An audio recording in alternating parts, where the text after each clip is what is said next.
What up, live world? Give it that customary 30 seconds. Your little behind the scenes action for whoever watches this. Happy late St. Patty's. Hey, we the latest sports show on the net. They gotta mess with it. Man. Got it. Pops just finished the LA Marathon. Oh, yeah? Yeah. Proud of him. Yeah. Years Yeah, old. What happened? 62 years old. I'm 32 years old and I couldn't even start a marathon. Oh, I wouldn't. He was like, "You gonna do it with me, right?" I was like, I think not.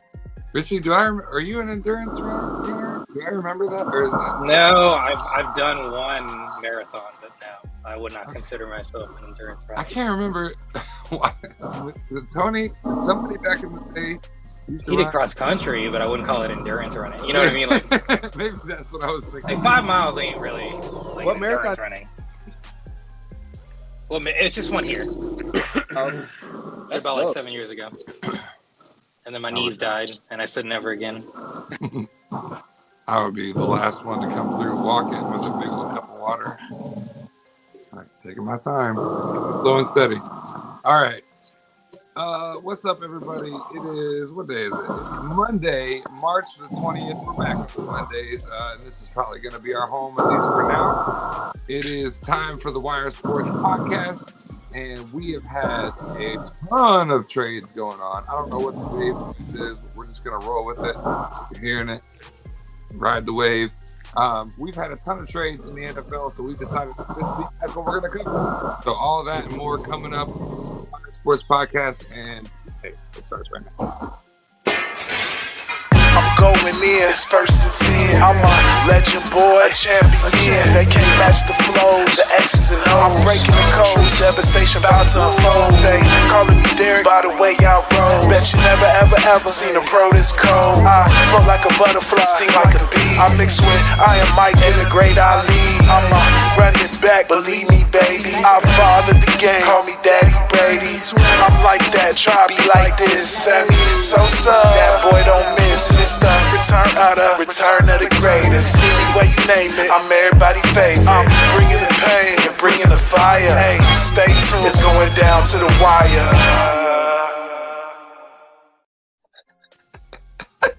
Whoops. I got to do it. Hey, man, someone has got big background noise. From our podcast. What? What? Someone's got the Darth Vader noise coming through their mic. I'm not sure who it is. We could probably roll with this. We could probably. Hold on, let me mute. Let me see if it's me. Yeah. Yep. Yeah, It's Are you playing Skate 3? I don't know. I think it's the headphones. Oh, okay. Well, it went away. Yeah. It's not there anymore? Nope. Bet. But we'll keep an ear out for it. All right. So we have been talking all week in our private chat. It's back. We've been talking in our week. Actually, no, first, Wire Sports Podcast. That's not how we start. How are you guys doing? What the hell? How was your St. Patrick's week off? How's everybody feeling? Good, man. Ready to go. It's been a long time. It's been a minute. Great. Yeah, I'm gonna grab a sign and just write all my points now. We just mute you, and then when it's your turn, we'll unmute you. Let's go with that.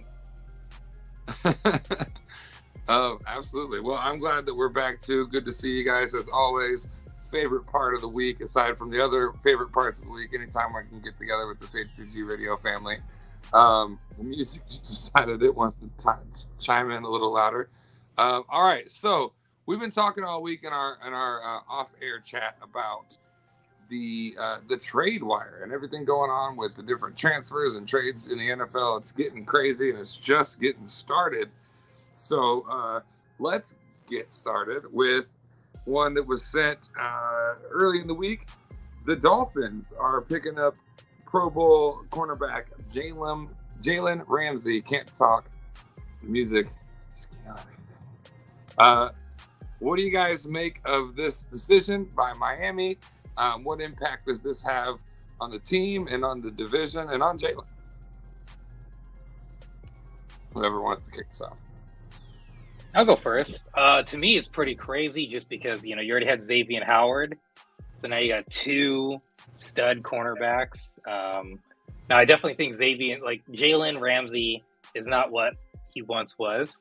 I mean, he still had a great year 2 years ago. I'm not saying he's fallen off a cliff, but I don't think he's head and shoulders the best cornerback in the league. I think, that's what people used to say about him a few years, especially when he was in Jacksonville when he first came over. A lot of big hype, and don't get me wrong, it's not like he's playing bad. This is more about a contract situation with the Rams where they're trying to get a lot of money off the books next year, not this upcoming year. Having said that, though, if you're Miami, you're thrilled. You'll gladly take a Jalen Ramsey on your team. I still don't think it solves the ultimate problem for them right now, which is quarterback. But having said that, getting another defensive player, one who can make an impact like Jalen Ramsey can, isn't a bad thing by any means. I just my only thing that I question is it's a big cap hit. I think it's 20 something. Maybe the boys will tell me the exact number later. But I mean, you're talking over 20 mil on Jalen Ramsey here, so that's really not giving you. You're really relying on a rookie quarterback contract because Tua is at year 5, so you're really relying on a rookie quarterback contract to really hit the books because Tyreek's already up for almost 30, 27, I think.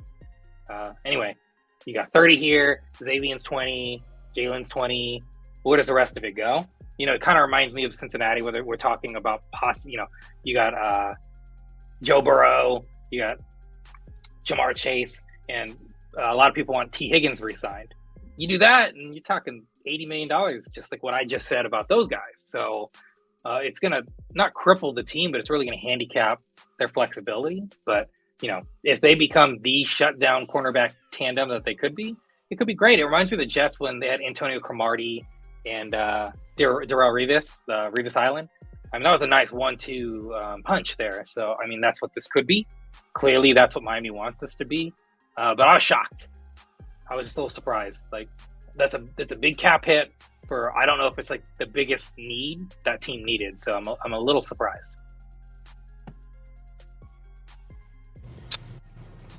I'll piggyback off of what Richie said. That Jalen Ramsey is a good signing for them. He's not he's still top 5 cornerback. So, yeah, him on one side and Xavier Howard on the other side, I think that's a really good, solid DB tandem.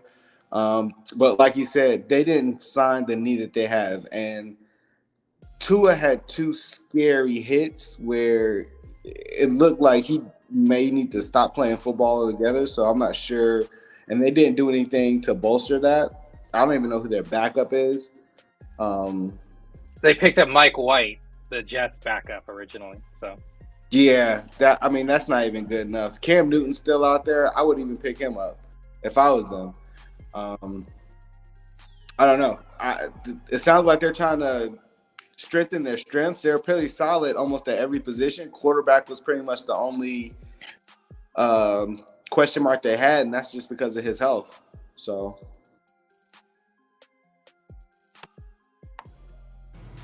he? Hey, am I buzzing or am I good? You're good. You're good. Okay. We can deal with it if it comes back. I feel like Jalen Ramsey is a great pickup. Kind of reminds me of when the Patriots got Randy Moss for a 4th rounder back in the day, and everybody was like, man, does Randy Moss still have it? He looked like he was washed. He came and had one of his best years. He was motivated playing with the GOAT.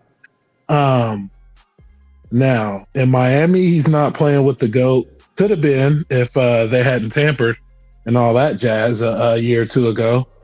This was supposed to be the super team, but I think they are still going with this. I think they just want to have a fun team. They want to put butts in the seats They want to have the media interested because Jalen Ramsey's going to speak his mind. Tyreek Hill's going to speak his mind. So you got guys in there that's going to be in the media, and there's going to be a lot of attention on the Miami Dolphins. And I don't think it's going to be because of winning football games, because you got Aaron Rodgers coming to that division.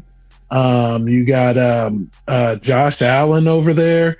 They're not competing to win championships or even that division. They're in Miami.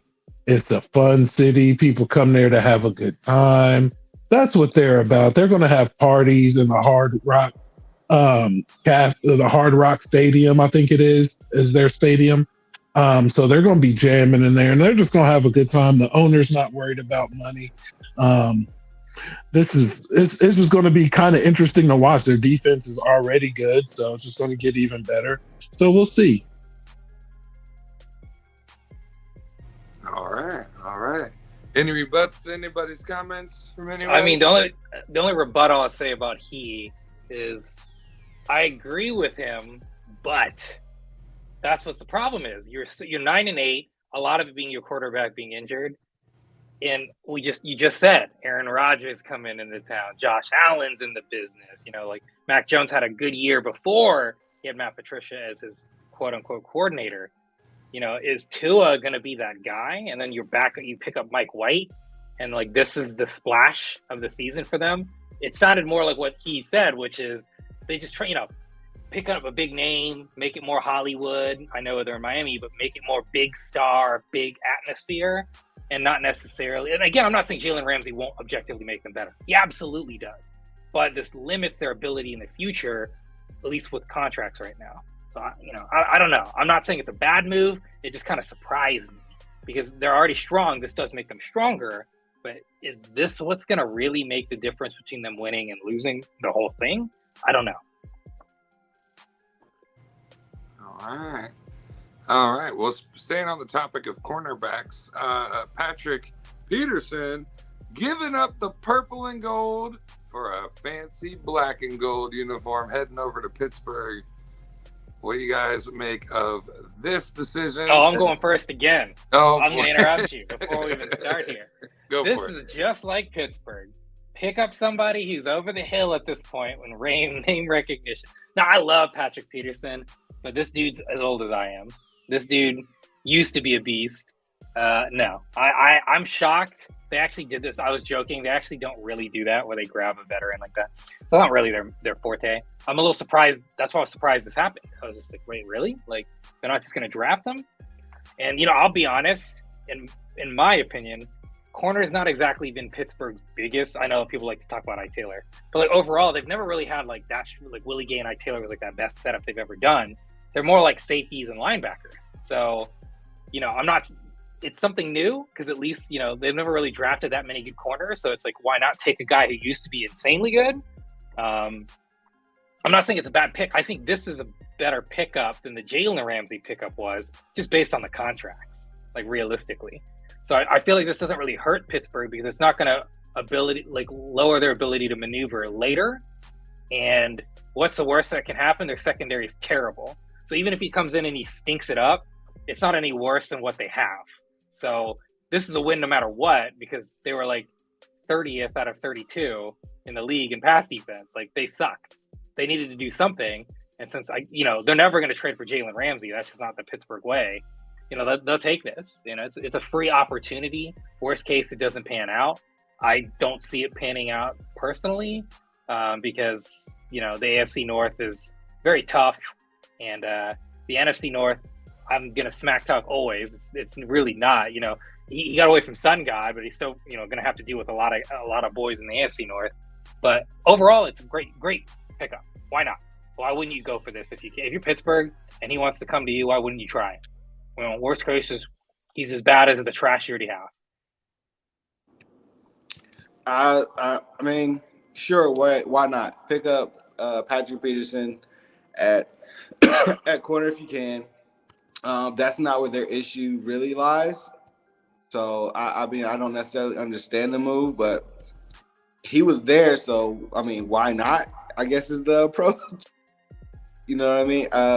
They could be doing more with the offensive line, in my opinion, We all know that they can draft receivers, so I'm not necessarily worried about that. And they need, outside of Najee Harris, I think they need a second running back. The defense will go as Wyatt goes. Or, excuse me, Wyatt. The defense will go as Watt goes. If Watt's going to be hurt, then they're not going to be as good. If Watt's 100%, then the defense is going to be legit, in my opinion. For whatever reason, when he's in the lineup, he injects energy into that defense, and they play leaps and bounds above what they are. So sure, why not add Patrick Peterson? He brings veteran leadership. But in my opinion, in my estimation, I think they need a lot more work on offense than they do on defense. We need work everywhere.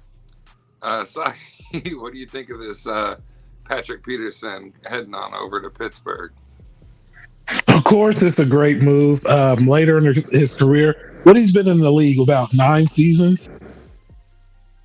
Yeah, about 9 seasons, and he's just been phenomenal his whole career.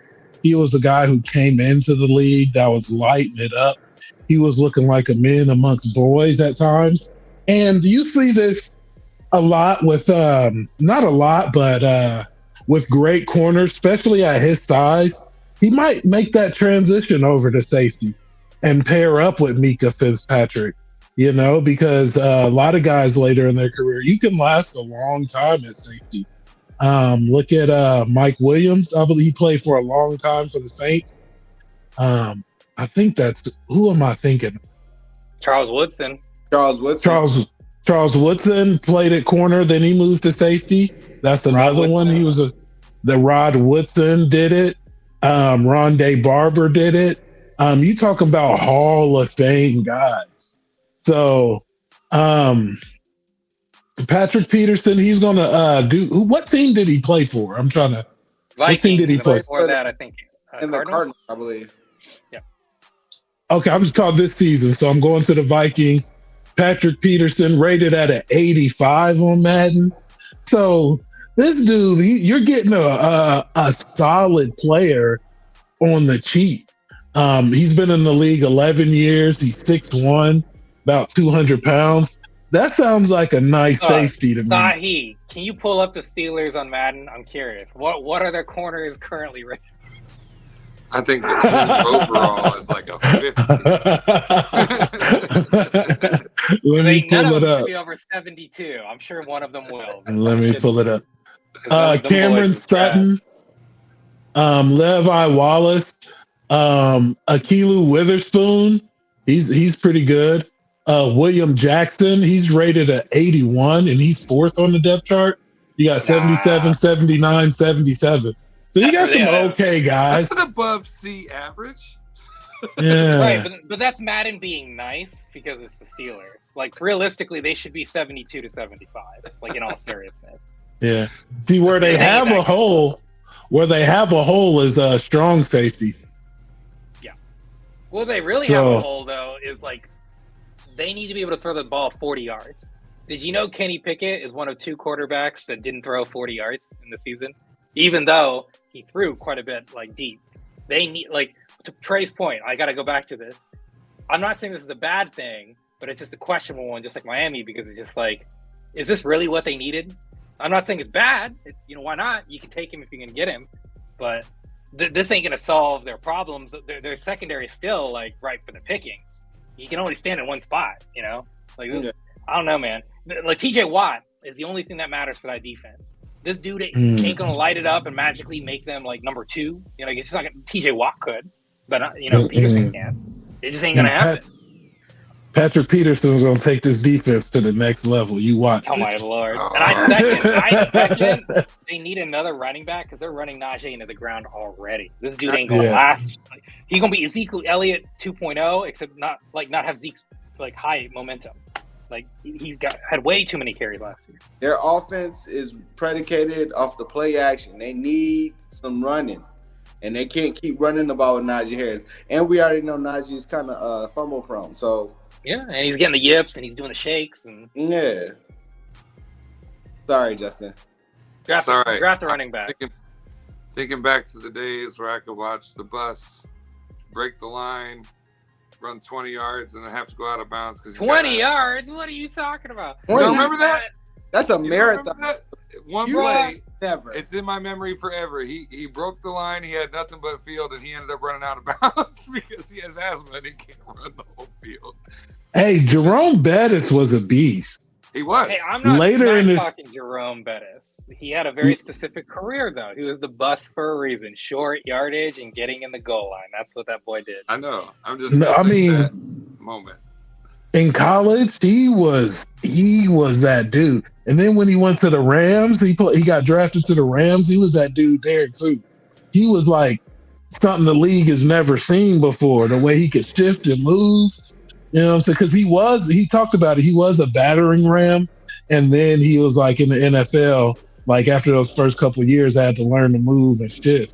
And he did that very well. But then towards the end of his career, he'll get to the line and turn around and like back his way in.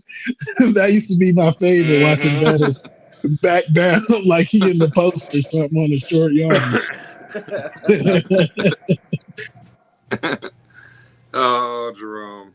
And you said strong safety. That also made me miss Troy real bad. All right, moving on.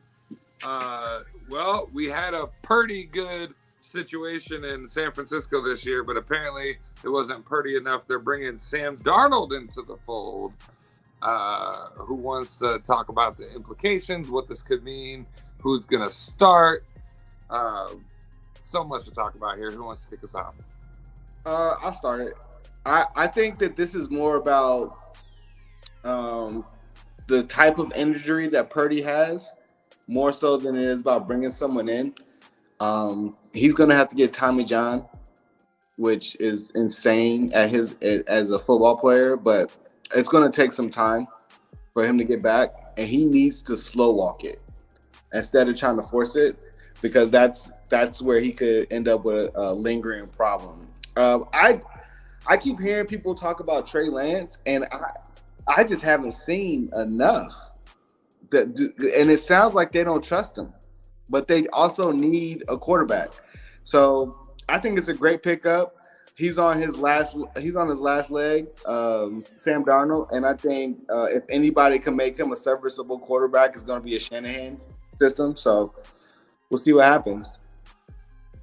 I mean, here's my comment as a Niners kind of pseudo fan now. Their quarterbacks get hurt. What else is there to say? You got to have – look, they had 3. They all got hurt. And the man that needs Tommy Johns and still had to stay in the game because they didn't have anyone else to go. Like, it is what it is. They're letting Jimmy G finally, leave. That was long overdue. Sam Darnold is just serviceable. He's not, projected to make a starting line. I don't foresee this being a starting potential. Starter. I mean, I'll say this. Him and Trey at the beginning, we'll kind of, I still think they'll just give it to Trey because Sam Darnold has shown, even though I haven't seen anything from Trey, Sam Darnold has shown me nothing for me to be the first round pick that they threw all these picks for, right? Like, they're just going to give up on him for this dude, this white hope that's failed twice miserably. I'm not saying it couldn't happen. If he is the better player, Kyle Shanahan will play him. But I'm just saying it just doesn't seem likely that they would do that. And again, if he ends up being the better player, I know they will play him. But to your point, it's really just he's kind of like a Band-Aid right now because you need another quarterback with Trey while Purdy's dealing with his potential injury and in case it takes longer to fix it. But let's not kid ourselves here. Sam Darnold is not the answer for any team. He's just a body. And to me, that's what this is. This is an experiment. This is the quarterback's coach that can make anybody, hello, Matt Ryan, look amazing. So, whatever. He's here. It's Sam Darnold. He's on the bench. Another white guy on the bench. That's what they're doing. Just load him up. Let's go. Listen, it's only $4.5 million. That's what I mean. For a quarterback, it's a joke. Yeah. When they're making 45 now? I've been watching way too much Raising Kanan for this reference, but Richie's basically saying in San Francisco, the streets need a body. Sahi, what do you think? That's a Raising Kanan reference.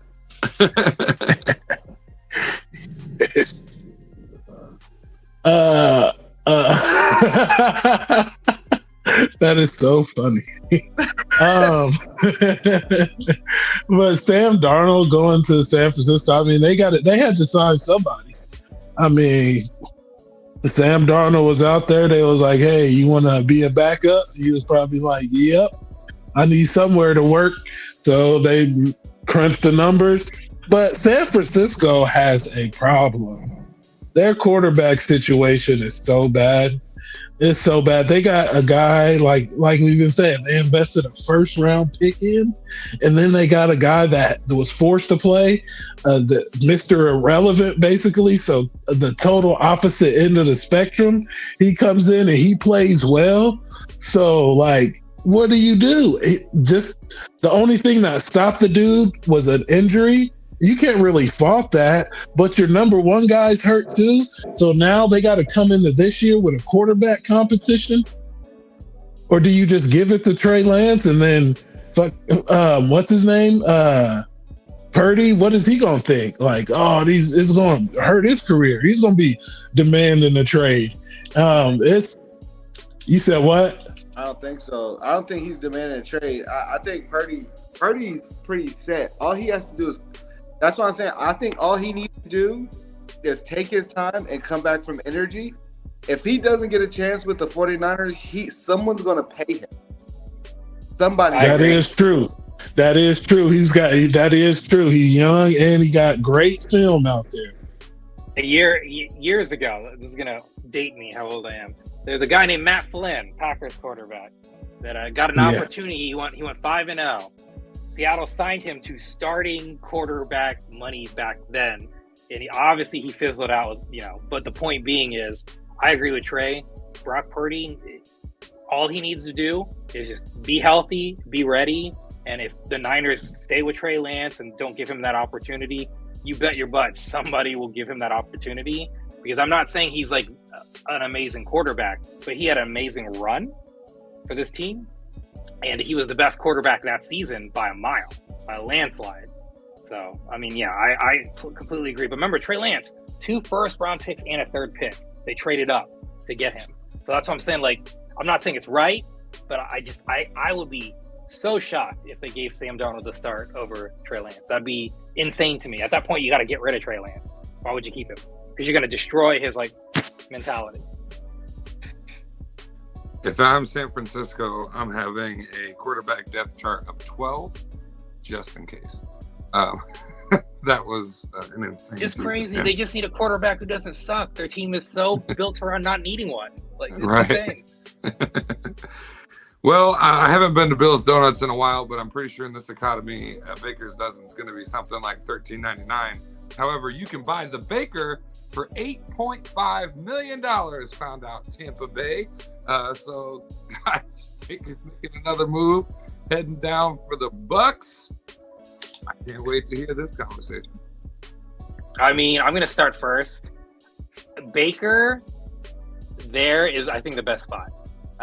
The Niners one would have been way too much drama, so I'm glad the Niners didn't go that route.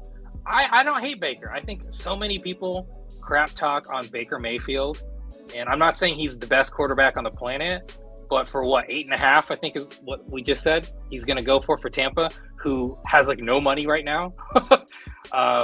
This is a guy, man. Baker can play. He's no scrub. And I felt like it was tank season. And I'm not saying Baker is going to get him 11 wins or anything, but we're talking about the NFC South here, boys. Right, at least right now, unless Atlanta gets their shit together. We're talking about a division that somebody just got to stumble to be the winner of that division right now, as of late anyway, now that Tom Brady's not there. Hell, even with Tom Brady, unfortunately, that last season. But, I'm not – I'll say this. Baker is a gamer. Right, I hate to say it that way. He's a gamer. That dude likes to throw the ball, for better or worse. And you know what? I think Byron Leftwich is gone, which is going to be a huge benefit to Baker Mayfield. Byron was a big part, but not the sole part. I hate how Byron is not the only reason that offense sucks. But yeah, I think it was awesome. I was actually very excited when I heard that they picked him up. I feel like he's the perfect guy to take chances, and use those wide receivers. This is still a team that could at least get some yards on the board, theoretically. So now that they don't have Lombardi Lenny, because I think they let him go, so he can correct me, but I believe Lenny is now gone. This is the opportunity. Feed the beast. You got 2 wide receivers. Use them.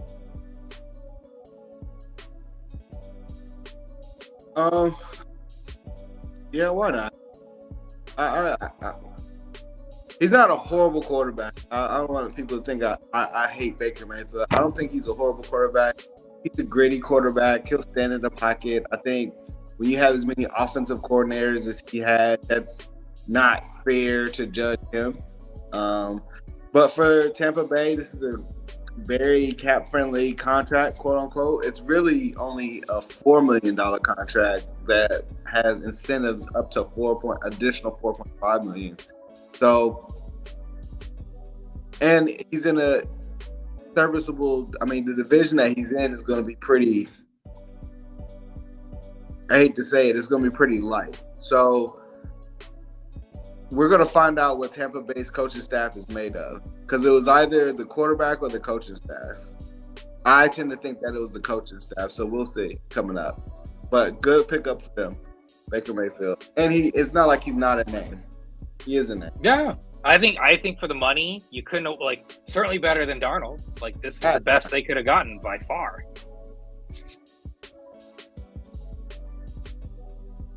Trey, I'm going to answer your point straight off when you said, was it the coaching or the quarterback? It was most definitely the quarterback. That's why Tom Brady retired. He was downright trash. There will be no. It's no slander. It ain't. He still won all them Super Bowls and he's still the GOAT. But last year, I came on this show, I think multiple times, to say, hey, after this last week, Brady, he should hang it up. All right. So he just wasn't dynamic enough at the position anymore for what this team needed. A team needed to be more dynamic. But getting to Baker, one last thing about Tom Brady. Tom Brady's on the dead cap for $35 million. Right? It could have been 25, but they decided to take the whole thing so it's not on the books next year. Okay, so this year they gave Baker a 1-year contract. I happen to believe that Baker is an elite quarterback. Okay, yeah, he's an elite quarterback. He took the Browns to the playoffs and was a couple plays away from beating the Kansas City Chiefs. They had some. He threw an interception. All right, trying to make a big play, but Baker Mayfield can get you there, especially in the high. He won a Heisman Trophy, okay? First number 1 overall pick. You don't get there sitting on your ass. You know what I'm saying? You don't get there sitting not doing anything. But you know what I'm saying? A lot of people, Jamarcus Russell, for instance, right? But I mean, I was kind of the more I thought about it, I like this move. As a fan, you know, Lamar Jackson's out there. You're thinking, hey, let's go out there and get Lamar Jackson. So it's not Lamar Jackson, it's Baker Mayfield. But I think he's going to the best situation that could have ever happened to him. This is the best team he's going to be on his whole entire career. So he's got 1 year to prove. He's got to beat out Kyle Trask first, and whatever rookie that they decide to draft. And we'll see. I feel like Baker Mayfield will do that. He's going to be the starting quarterback for the Buccaneers. And the Buccaneers will go on. No, I'm just playing. I'm not going to make any predictions now, but we'll see. I mean, the Panthers look tough in that division, but I will say this is the best spot for him. I think this is a great opportunity for the Bucs too, because it gives you a 1 year guy who can get it done, at least, you know, reasonably well. So I don't know about elite. I just saw that on a YouTube post, so I just said it too. Now who's got the well, one last one before we move into a passer play with the NFL's list. I'm going to drop our Bleacher Report because it was potential trade or signings. It turns out that the New England Player Rehabilitation Center has picked up yet another member and this time it's going to cost them, let's see, $25.5 million with $33 million in incentives, $16 million guaranteed. Juju Smith-Schuster spent his time here in Kansas City, now heading out to Belichick's rehabilitation program. What do you guys make of this? Is this the coaching that he needs? Is Juju just going to bounce around and then bounce out? I wouldn't say coaching or anything. I think he had a pretty reasonable time in Kansas City. I think, don't get me wrong. When we first saw Juju years ago, I think we saw potential to be like a top 10 wide receiver, right? Now, objectively, he's no longer there. I still don't believe he'll even get there anymore. But it's not like he's having a terrible career. I think this is a better opportunity for him to make his money. Like if he really wanted to win, he would have stayed in Kansas City. But, again, he wants to be more of a featured player, and he doesn't want to be a sideshow. We know the guy. He's famous for doing his TikToks, and he's famous for getting hit for doing his TikToks. So yeah, he's a classic wide receiver, has a little diva in him. That's what, he wants the attention on him. I think this is an opportunity for him to try to be the feature receiver with a revamped New England Patriots offense. Now, what that will look like and what that will be and how well Mac Jones will throw, we don't know, right? But I'll tell you one thing. He's going to have a huge learning curve. Not about like skill or, challenge. It's that he went from the most friendly player coach, which is Mike Tomlin, from what most people say, to Andy Reid, who's also a cream puff, to Bill Belichick. That's the one thing where I'm just like, I'm a little surprised from that perspective. I feel like he had other options. But, it sounds like he cares about winning on some level because he's choosing an organization that's what they do. So, interesting. I don't know what his other options were, so it's hard to have that conjecture, but we'll see. I don't know if it's a good fit, in my opinion. I think that's the concern I have. It's not about his skill or anything like that, but man, can he get his act together and not do because I don't think Bill Belichick's going to be cool with him doing the TikTok. I really don't. I'd be shocked if he lets him do that. So that's the only thing where I was kind of shocked. It felt like like a circle into a square. I feel like his personality doesn't match with this team. But who knows? We'll see. Yeah. Oh, you're muted, Trey. Sorry. I'm sorry. We already know that they're number one. I don't think we need. I don't understand the Patriots' reasoning for this. Like, I don't know. What was his contract? What is he getting? How much is he getting paid? What, $327? $9 million a year. 25.5 with 16. But we're talking about they have Ken Horn, Devontae Parker, Juju. Who else is on that roster? John Thornton, Ty Montgomery, Matthew Slick. These are their receivers. Their problem last year with their receivers is none of their receivers could get open. You know what Juju's problem is? He can't get open. I don't understand what they did. I don't know. I think it's going to be more. They're going to have a winning season, but they're not. Do we seriously think that they're going anywhere? No, they're not going anywhere. I feel like this is the theme for most of these things we talked about today, trades and free agency pickups. That's been like, does it really matter? I don't know.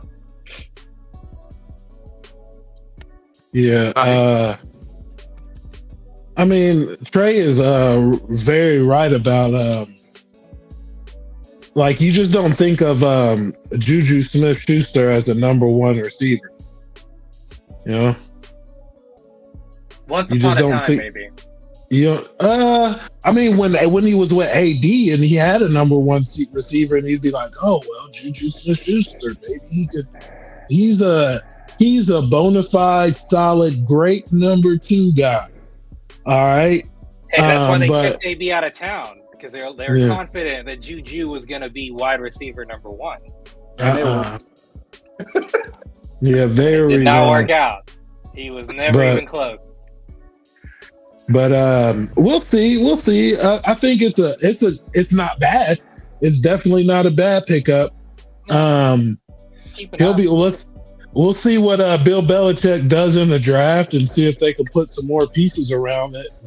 Maybe get a stud wide receiver in there that could be a boss dog and let Juju do his thing underneath.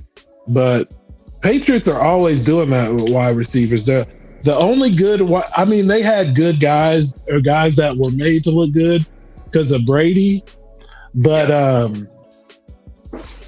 other than getting Randy Moss, you never had like a true killer that the Patriots drafted, other than Hernandez, right? And Gronkowski. Oh, Hernandez. Funny.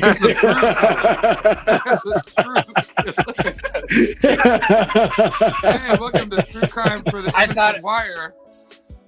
Half a second, I thought he was like, wait, he meant Gronkowski, and then I realized what he said. I was like, oh. Damn. I agree.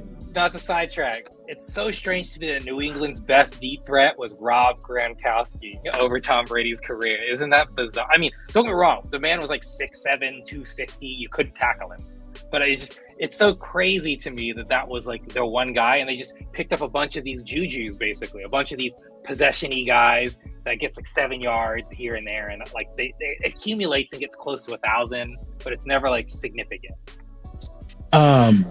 Bringing up Rob Gronkowski, that the next Rob is in this draft. And I hope my Buccaneers draft him, but we're not. My If boys he's need not to- playing, just I hope hate to they give do. him any credit, but if he's not already playing in Kansas City, Kelsey. He's not the next Rob Gronkowski. He's his No, own man. That's Travis Kelce. Don't you do that to him. They're different. They're different. They're both good white boys. They're just different. They're both tall and untackleable, and that's They're what all makes it- tall. Well, Kelsey's tackleable. He's just way better of a receiver. Like Gronkowski was just fast as fucking tall. Like Kelsey's just like a great route runner. Not that he's not tall, but he's just an incredible route runner, man. Let's not forget he was a quarterback at one point. Yeah, that's what I mean. He just understands how to get open. Like there's nobody like that dude is unique. Like Tony Gonzalez to me is always going to be my GOAT, just because like he did it in a time where that wasn't even a thing. But Travis Kelce is like the dude now. You know what I mean? Like Rob Gronkowski was so physically dominant. That's why he was successful. Like Kelce, it's like up here, man. The dude just knows how to get open. He's shifty. And I hate to say that because he's white, and that's how we always talked about white people. But he's genuinely shifty. Like I said, he's a former quarterback. He understands what to do. He knows how to get open, and he always knows how to like freestyle, and he always knows where to attack the defense to get open in a way that's not going to screw over one of his teammates. Like he's awesome at it. There's nobody like that guy. And he can balance like no other. Like his balance. Ooh. Too bad he's dumb as a brick, though. Oh my god, I hate listening to him in an interview. That guy is stupid. I hate listening to him talk. We can't just brush over what you said there, Richie. We have a GOAT alert for the first time GOAT in alert. 2023. Can anybody argue Tony Gonzalez? Oh, this is an easy argument. Anybody could. Let's Can do anybody argue him as the GOAT tight end for the NFL? Jay Sharp. Okay. Kellen Winslow, Rob Gronkowski. When it comes to tight ends, there's only like 4 people I'll listen to. It's Shannon Sharp, Rob Gronkowski, Gonzalez, and I'll throw Antonio Gates in there. Hey, Antonio's not bad. Okay. I'd go Kellen, but I respect Antonio. He was a beast too. Okay. No, Dallas Clark. No, I think we're gonna Dallas have Clark to... was really good. Just not he was getting really good. All What was right. that Well, fella in the Saints too? I'm spacing on him. He was really good too for a long time. Yeah, whatever. We'll figure it out later. There's yeah. a dude on the Saints that played for a long time. That dude made magic with Drew Brees for years too. Or Austin Spacing on his Safarian Jenkins. Come on, Brandon Graham. Come on, Graham. No, I'm not talking about Graham. I'll figure it out. Let's move on to the next topic. Yeah. I'm going to look it up right now. Yeah, we're gonna have to hit this up next week. That's an official GOAT alert. So next week, bring your tight ends, greatest of all time. Jimmy you gotta Graham, argue. jeez. Please keep going. Jimmy Graham. Yeah, absolutely. So arguing Tony Gonzalez is greatest of all time next week for tight end. All right. So I was going to dive into a pass and play, but given that we've only got 15 minutes left, given that we've brought him up 2 weeks in a row, but we didn't have Richie last week. And Richie has just a way of talking when it comes to combat sports. And we kind of like barely wanted to talk about Jake Paul going into this fight against Tyson's brother, Tommy Fury, since I messed that up last week. He got a loss, Richie, and then he makes headlines with this whole deal with Floyd Money Mayweather and supposedly going to get jumped by 50 dudes. We heard some great takes from the guys last week. I just want to know what you think, and then I want everyone's response because I think we can crack open a conversation here. Wait, we're talking what I think about the whole Floyd Mayweather's group trying to allegedly kill him. You know, Jake finally got his loss, and it happened to Tommy, and then now we've got this potential. I think last week the consensus was this is some sort of media hype up to a fight between Mayweather and Jake, and they could bring in that history with his brother Logan. But I'm curious to get your take and get everyone's rebuttals to it. Okay, here's what I gotta say. Tommy Fury's career is over. I already said that. Over. I'm calling it now. That's a very strong statement, but man, that boy looked miserably not very good against somebody who's not that talented. Now, let me clarify. When I was on this show, I said, hey, he's better than you would think, and I still stand by that. But that doesn't mean he's the creme de la creme. He's not an actual true professional boxer. It's just that he has been working his butt off to be competitive. Having said that, you know, this was his first real test, and he failed it, quite frankly. In regards to Paul, Tommy Fury just looked miserable. Like, oh man, he's jabbing someone who just doesn't have the skill set yet, quite frankly. I watched that boring fight. I was hoping for some haymakers and some swinging, but you know what? I'll tell you what, Tommy is not Tyson. I know that I think they're half related, and it looks like they're 1/10 related. Dude, Tommy doesn't get it. This dude is like trying to be a technical boxer, and he just wasn't very technical. Like, his jab was fine. I'm not trying to say he's terrible. It's just when you outclass somebody in terms of like your raw, like actual skill set, it shouldn't have been so close. And let me clarify, kind of closer than it should have been. You know, I called Paul to win, but that was more just for the fun of that. As far as the Mayweather thing,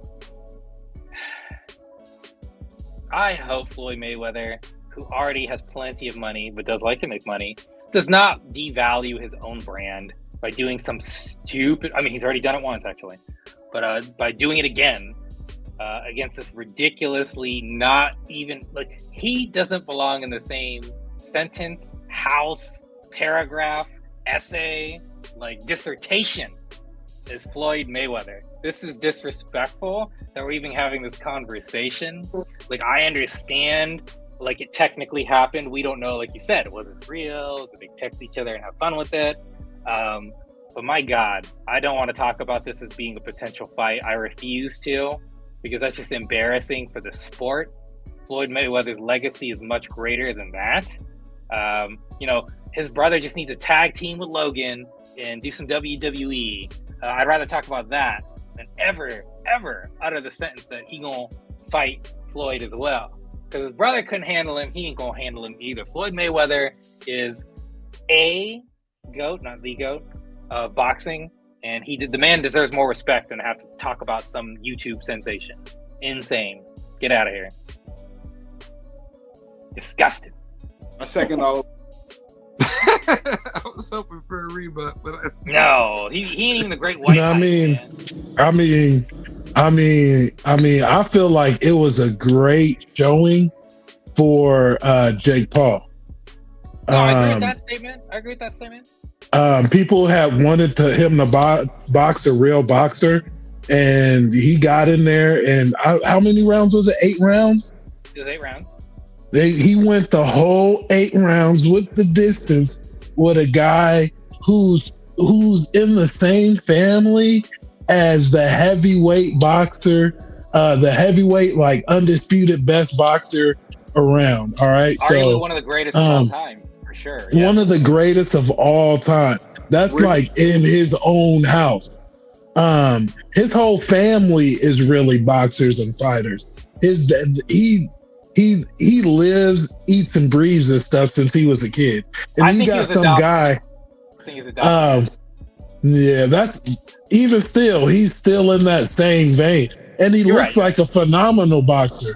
If you wanted to draw a boxer, you draw Tommy Fury. All right. Yeah. I mean, but that's not to say that he is a great boxer or anything, because on the totem pole, he's pretty low. All right. But for Jake Paul, he keeps getting better and better and better. And I feel like within 3-4 years, maybe even sooner, because unlike his brother Logan, he's taking boxing seriously. So I don't feel like he would ever get into the ring with Floyd, because Floyd at this point is just doing exhibitions, fights that he can control. You know what I'm saying? I'm not going to say rigged, but you know, it's entertainment. It's the exhibition. So he's not really fighting for anything, but Jake is out there trying to prove something. Go ahead. Oh, sorry. I just had to chime in. It's so improbable too, not even just from the legacy perspective. 40-pound difference between the two men. So yeah, Logan's much smaller than Jake is. Yeah, Jake is a pretty big kid. And I don't know if I just said it or if I'm just saying it now, but Jake will be like fighting for a championship here one day. I don't know what promotion, but Jake's going to be I don't know what weight class he's in, but he's going to be a champion of the world. Just because he wants it that bad. The Mayweather championship, because Floyd wants that money. That's what I'm going with. There ain't no way it's going to be some like legitimate IBC He's or anything, man. WBC and nothing like that. Let's stop that right now. You might be. No, you talking about he's going to get like a WBO, like a belt? Yeah. No. He gonna be a belt holder, Jake Paul. I'm sorry, man. There's only two types of white boys that ever win like boxing. It's like British dudes and Ukrainian guys. It ain't gonna be no American guy. It's never gonna be. United States champion. WWE. I'm telling you right now. White American boys just don't have it, man. Except Rocky Marciano when he fought fucking like janitors. Give him 3-4 years. What matchup or what move can Jake Paul make to prove legitimacy and lay some ground to this claim that he's making? I mean, he'd have to continue to fight, like actual boxers. But I'm not. What's his class? He's middleweight. Middleweight. He's 180. Yeah, he's like 185 range. So he's middleweight. So first of all, there's no okay. In 3 years, I don't care what he does. He's not going to be able to get in the ring with actual middleweight fighters. It's not going to be pretty. I'll say this. He's physically got the skill set. Like, he can do it. But he's not there. I think it would take like 6. And by then, you're on the wrong side of 30 in boxing, realistically. Like, this isn't like 40 years ago when guys would fight till they're 36. Nowadays, dudes fight till they're like 31 and they're done. They just stop because they're just taking a bigger beating because we hit harder now than they did in the 60s. It's just reality. I don't know, man. I'm not trying to say he's wrong. I appreciate somebody's trying to hype up the white guy. We could use some white boys in boxing. We really could. It'd be nice because they're just not there. They almost never are. He's 6'1". He got the tools. He can hit hard. This dude doesn't know how to jab. That's the problem. And I'm sorry, he's not like Deontay Wilder. Like he's not that strong to where he don't have to learn how to jab right. Like he's not there. But it's funny you bring up Deontay Wilder because that's who I was going to compare him to. Okay. Jay, and this ain't a hype train, Richie. This is straight facts. I wanted to hate on Jake Paul. But after I saw what I saw against Tommy Fury, I said, this guy got what it takes. He went to a decision. That says more to me than him getting the knockout. It win or lose. That says everything I need to know. This dude came in shape. But Deontay Wilder didn't start his boxing career until late, and you know what I'm saying. He was in his 20s. Right. He was like 19 or 20, so he started way late in life. And he's considered one of the top 3 best boxers in the world. You're right. The thing that hurts, is he going to fight? Hello. That's the thing. That's the thing that hurts him, because he came into the game a huge star. He didn't have a chance to work and build up and become what he is. You know what I'm saying? Like what a Deontay Wilder is. He's got to fight big name fights. He's got it because he's already headlined. He's a pay-per-view machine. So it's going to be hard to get him like the kind of fights he actually needs. So I think like he's going to stumble a bit. He's going to have a few losses on his record, but at the same time, in boxing, you don't have to be undefeated to be. I think that's the biggest misconception in boxing. You got to be undefeated to be considered great. I feel like he's already considered a great boxer just for the fact that he's getting in there. He's fought Anderson Silva. He's fought a pro guy, and it's something he's taking serious. So I want to see him do. I want to see him win a championship and do great things. So I feel like he can do it. Yeah, I feel like he can do it. I like the positivity. I'll say this much: you are correct. Losses don't define a boxer. You right, but you're not gonna sit up here and seriously tell me that he could compete with Triple G or Canelo. Right? In 3 years? You're just not gonna tell me. It's not even gonna be close. In 3 years, I think he could fight Canelo. He gonna do him the Mayweather and Pacquiao. Wait till he, you know what I'm saying? Get just a little bit past his prime. That's all he need. Set up in a pine box because of you, because you hyping him up. I don't know what kind of work he's putting in. I'm just being as positive as possible. Like he could be in there, you know what I'm saying, all day, all night in the gym. He gonna fuck Jake, around. give us a sponsorship, and we'll go ahead and change the rest of our opinions. Mine will not change. Mine will not change. He might be standing on an island right now.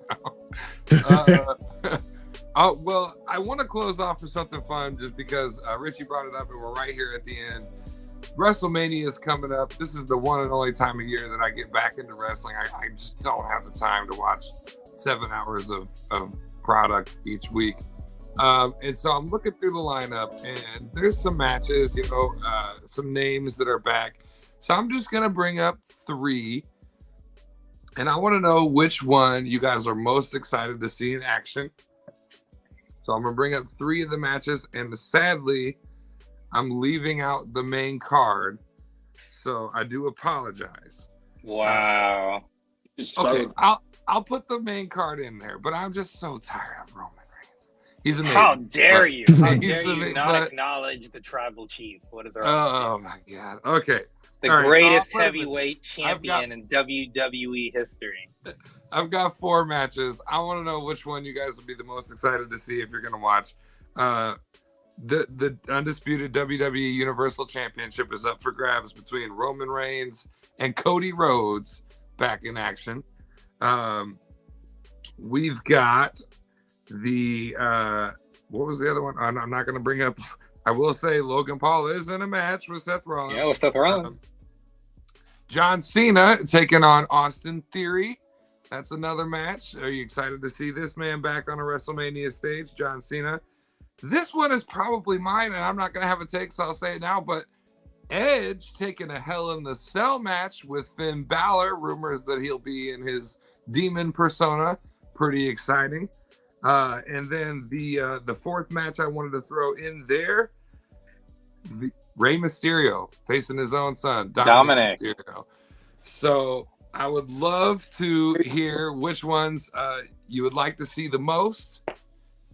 And if I left one out and you want to throw it in, please do. I'm not going to lie.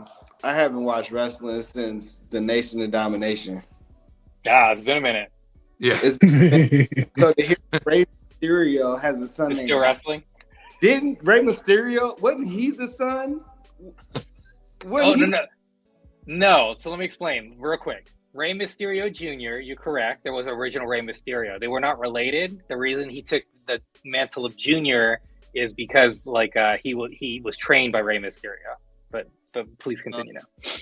He does have a son, ex-con Dominic Mysterio, and they are fighting each other, wrestling each other.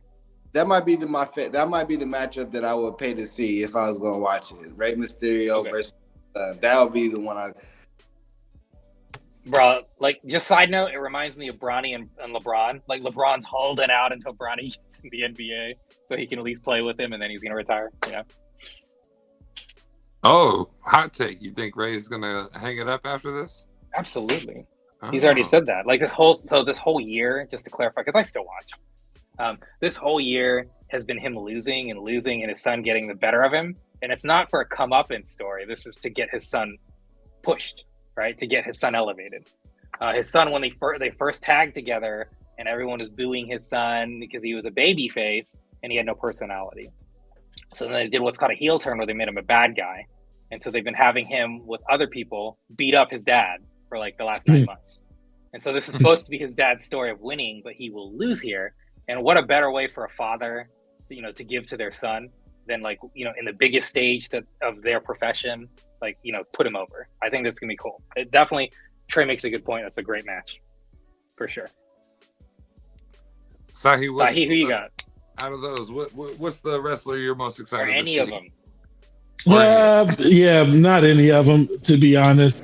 The last WrestleMania I watched was when Pat McAfee was. I didn't even watch the whole thing. I seen clips, but that kind of got me interested and excited about wrestling again. Watching Pat McAfee out there, which was pretty cool. Last year. Yeah, last year. But that's not going to be the case. I'm sure I'm going to forget when it actually happens. But I heard the names that you did say that I recognized was John Cena and Austin Theory. What were the other ones? You've got Edge taking on Finn Balor. Ed, Ramon Razor Edge? No. Edge from the Attitude Era, big with his tag team partner Christian in the high flying TLC matches with the Hardys and the Dudleys and he's still wrestling. He came back after a neck surgery 10 years later. He's supposed to never wrestle again. Came back. He's too old for that. Never again. Not that. Mm-mm. And he's in Hell in a Cell, one of the most. So who you got, Sahi? What are you thinking? I'm gonna just stay with the same one. Why isn't there? Does wrestling have a giant? You missed Steve Austin last year, Sahi. He wrestled. Oh yeah. I see. That was one of the things that I was hyped for. Yeah. He came in and chugged a beer with McAfee. That shit was fun, and he had some other stuff going on. Yep. Yeah, he went out there and showed out. But I was never really a Stone Cold fan growing up.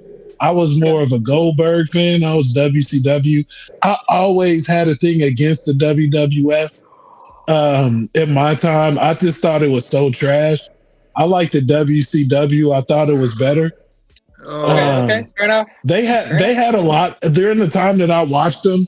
They had Ric Flair, Diamond Dallas Page, Sting, Hulk Hogan with the New World Order.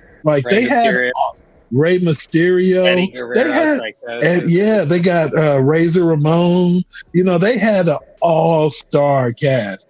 They had the Steiner brothers, coming in flexing. They had Macho Man Randy Savage for a short time. The WCW was killing it, especially in the mid 90s. You know what I'm saying? That's when I was watching it, mid to late 90s. Steve Austin. Yeah, you said what? Stunning Steve Austin before he was Stone Cold. Oh yeah. He changed his name and stuff, and then started getting the beers in there. That's when he was his best. Yeah, but I don't know. Ever since me and my brother, we was watching wrestling in the living room, and my dad came in. He turned the TV off. He was like, "This shit, hey, why y'all watching this? Don't be watching this fake shit." And then ever since then, I just, you know what I'm saying? It just kind of killed it for me. You know, that's like I think- really killed wrestling for me. We'll give Sahi the Cody Rhodes Roman Reigns matchup because he said his favorite wrestler was Goldust. That's Cody's brother. Goldberg. Goldberg. Oh, Goldberg. Oh, Yeah. I don't even know who to Yeah. give you, Okay. man. Forget that. Austin Theory and John Cena. Because you know what I'm saying? You can't see me.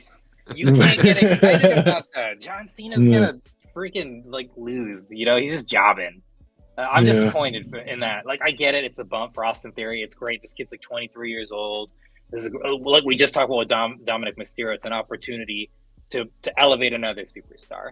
But you know, like John Cena, this could be his last match for Big John. I would rather him get one more title to get more than Ric Flair. You know, John deserves that on his legacy for how much he gave to the WWE. We talked about this a million times over. I don't care what anybody says. First of all, how dare you not include any of the women? Justin. Justin is clearly not a feminist. That's okay, though.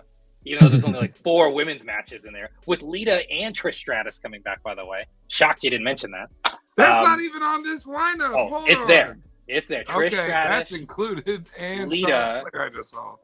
Yeah. And Becky Lynch are facing some other women. I could get into it. It doesn't matter. The point being is the match is Roman Reigns versus Cody Rhodes. Because Roman Reigns is, wait a second, we've had this good alert before, but the new GOAT of wrestling, you heard me, he is closing in on 1,000 days as champion. Unprecedented in the modern era. They have never, since 1972, let somebody hold the belt over a year and a half. This man has almost held it for 3 years. He's going to do it. Unfortunately, actually, Cody Rhodes is going to win. But he should do it. They should let him get to 1,000 because unfortunately, WrestleMania is before 1,000. This man has, you know, for years has been shoved down the fans' throats. A lot of fans hate him for that. They gave him these really bad promos where he just sounded really silly. And then they find, like, he got cancer. And I'm serious. This isn't like part of the wrestling. He got cancer. He came back to them and he said, like, I almost died. Like, you're going to let me do my care, like what I want to do. I've been doing what you wanted to do for years. People hate me. He came back. He's doing what he wants to do. And I'm telling you, character work wise, he is the final boss. This, as he says, he is God mode. This man does not lose. This man is the best in the business. There is nobody like this man. This man gets matches. He got a match out of Bill Goldberg. He made Bill Goldberg at 70 years old look good. Roman Reigns could wrestle a mop and he'd get 4 stars. People love Roman Reigns. The only people who don't like Roman Reigns are guys like Justin who are upset that Roman Reigns was forced down his throat and he wanted the cooler guy like Cesaro, who's the better wrestler, but he can't talk, win. And that's okay, Justin. You're right. Everyone has their own opinion. I'm not saying you're wrong. I'm just saying you got to remember that this is entertainment. This man doesn't choose like the character he's given. This is the script he has to do. You don't like the script, but the performer is excellent in his role, regardless of how terrible the script is. And he finally got to, after 13 years of wrestling, this man finally gets to do what he wants to do. And now he is on one of the greatest wrestling storylines I've ever seen, ever. I've been watching wrestling since I was 4 years old. Unlike Sahi's folks, my dad let me, like, we watched it together every single Monday. Both shows, we tape it and go back and forth. And so I love that. This is in my blood. It'll always be in my blood. And I'm telling you, Roman Reigns is the best thing I've seen as a wrestling fan. I'm not saying he's the best, I'm saying he's the best wrestler, but not my favorite wrestler. But he has had the best career and storyline. And this run, these last 3 years, is the best I've seen anybody. That includes The Rock, Stone Cold Steve Austin. That includes Hulk Hogan from 1998 to 2000 when he was like the greatest, most electrifying person in wrestling. When TNT for, 111 straight weeks beat WWE in ratings, to Sahi's point, because of how electrifying Hulk Hogan was just doing this. He didn't have to do nothing else. There's that little ear thing right there. Let Kevin Nash and Scott Hall do the actual wrestling, and there you go. Roman Reigns is it. I acknowledge my tribal chief. Well, I'm gonna put my foot in my mouth because I completely missed some of these women's lineups, and I do apologize. It's too late. I don't Hashtag know cancel though. Justin. I will say this. I don't know if I'm going to enjoy a Charlotte Flair, Rhea Ripley. And although Lita touched my arm once at a Detroit Motor City Con and I almost fainted, I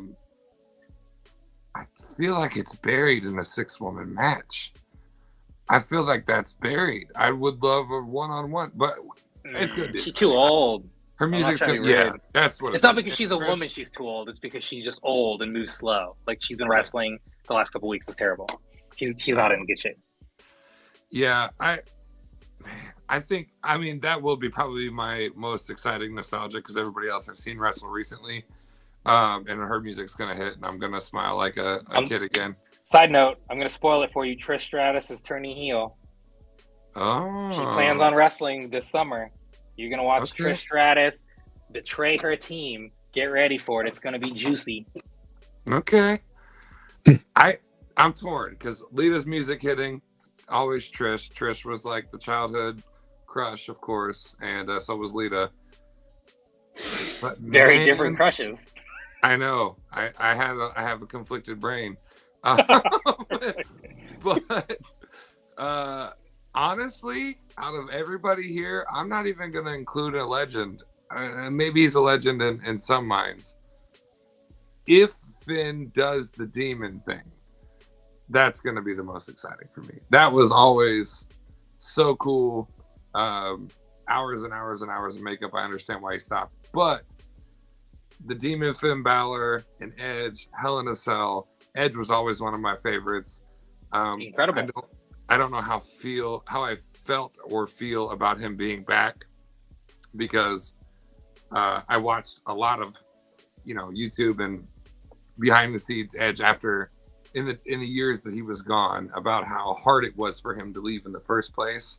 And so now he's back and he's going to have a proper retirement. And I don't know how that's going to affect him, but I think it's going to be tied between Lita's music hitting in that 6-woman match and seeing the Demon and Edge and Hell in a Cell and how crazy that could get, and knowing WWE how much it's going to let me down. So how dare you, sir? We wrestle every time I get hyped for a Hell in a Cell or something crazy. It's just okay. By the way, Finn Balor wrestled as a demon against Roman Reigns 2 years ago. It was a good match. Oh my! I did miss that one. That wasn't at WrestleMania, was it? No, it was not, but it was a good match. Okay. I should probably try to catch them go more watch often. Yeah, it's hard. They got 7 hours of content a week, and that might be undershooting it. So, all right. Well, we bored Trey out of the room, but I think we're gonna go ahead and wrap. Something we haven't done in a while. Final thoughts, guys, on the week in sports and what you're looking forward to, and then we'll close this thing out here. I'm looking forward to my Bengals actually making a move. We lost our tight end, Hayden Hurst. He had a great year. Made sense. We picked up Orlando Brown. I'm very excited about that, but I want more, not less. More. Keep it going, baby. Give me something else. We're clearly going to be drafting a tight end in the draft. I think that's our first pick. We're also going to be picking up a running back, but I want to see some free agent moves. All right. Bengals, make a move. Don't make Richie come down there. I'm tired of it. Quit signing like offensive linemen. Give me something else. We got plenty of linemen now. Sahi, what about you? Final thoughts, man? Anything you're looking forward to in sports this week? No, just football come back, please. That's right. Please. YouTube TV, home of the NFL Sunday Ticket. Yeah, that is true. I need to look into that for this season. Myself, I'm looking forward to hopefully another K-State victory. Ohio State did not have a good basketball season, so on my other leg that I'm standing on, I'm hoping K-State. Hey, maybe the Steelers will draft somebody worth drafting. Yeah, and we might, or we out. might make some kind of confusion that doesn't make any sense. They're going to draft another wide receiver. It's obvious. Yeah. They always do. 2 more, actually. Second and third round. Expand the bench further with wide receivers we don't need, with no quarterback to throw to them. Okay, so yeah, this is the Wire Sports Podcast. We'll be back next Monday, looking at 9 p.m. Eastern Standard Time promptly. Of course, make sure you're checking out. You can't miss Free Mess. If you're missing Free Mess, there's something wrong with you, okay? Show is fantastic. Also, we had the Free Mess cast, or some of them, Sahi and Ray, come join us on True Crime. That might be a more regular thing. We're trying to pull on Richie. It's on a Saturday night. He's got a family. That's hard to do, but we're hoping we're going to get him in there eventually for something. So, yeah, True Crime every Saturday night going live. Of course, we missed you this week for St. Patty's Day weekend, but coming back with Ted Bundy. So be ready for that. Rumors have it we might be looking into the Titanic. I went to the Titanic Museum, and Jordan is all fired up. Just so, in case you didn't know, those boats were supposed to be able to hold 65 people, and only 1 or 2 were higher than 30 people on the boat, and it wasn't any higher than 50. So, well, that's why Jack died. Jack could have fit on the boat. As a matter of fact, there was an area where you could look off the side of the boat in the museum, and I yelled down to Rose to let the motherfucker on, but she didn't hear me because that happened in a movie. So, but yeah, so True Crime, and then of course check out all our old shows, man. We got all of the Boss Dog Show is available. You can check out the history of all of our shows: Free Mess, True Crime, the Wire Sports Podcast, and of course what started it all, H2G Podcast. 8 seasons of greatness. You got to go check it out. Some fantastic artists, some hilarious conversations in games, some really deep, important conversations about things that really matter. And so it's timeless content. It's all available at www.h2gradio.com. Live, laugh, love like it's your last. Stay classy. And hey, we'll see you next week.